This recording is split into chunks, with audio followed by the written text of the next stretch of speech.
Hello guys, welcome back to my new mini blog. আজকে আমি hand প্রিন্টের ব্লাউজের ভিডিও তোমাদের সাথে শেয়ার করছি। তবে আজকের ব্লাউজটা কিন্তু আমার মায়ের লাল কালার খুব একটা পছন্দের না।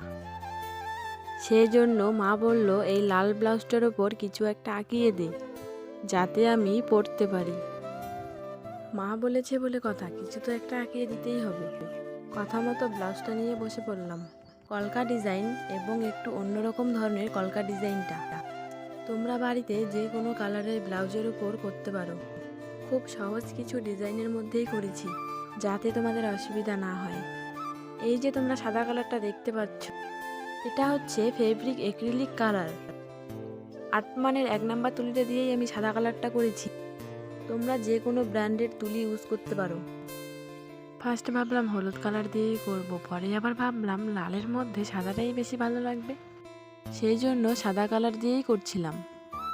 আমাদের মায়েরা আমাদের জন্য কত কিছুই করে, তাই না? সেখানে একটু ছোট্ট কিছু মায়েদের জন্য করতে পারলে মনটা খুশিতে ভরে যায়। তবে তোমরা দেখতে পাচ্ছ আজকের কলকাটা কিন্তু আমি একদম মন থেকেই করছিলাম। হয়তো তোমরা ভিডিওর মাঝে মাঝে পাখির আওয়াজ শুনতে পাচ্ছ। তো আমি ভিডিওটা করার সময় ভয়েসটা দিতে পারিনি, তার জন্য পরের দিন বিকেলবেলা ভিডিওটা এডিটিংয়ের সময় আমাকে ভয়েসটা দিতে হয়েছিল। তো আমি আগে ব্লাউজের পিঠের নিচটা করে নিয়েছিলাম, আর তারপর অফ স্ক্রিনে হাতাগুলা করে নিয়েছি। আজকের ব্লাউজের হাতার ডিজাইন কিন্তু অন্যরকম ছিল, গোল টাইপের করেছি, একটু নিত্য নতুন। লাল সাদা কম্বিনেশনটা জাস্ট ওয়াও। কাজটা কমপ্লিট করে ব্লাউজটা মার হাতেই দিতে মা বলল খুব সুন্দর হয়েছে।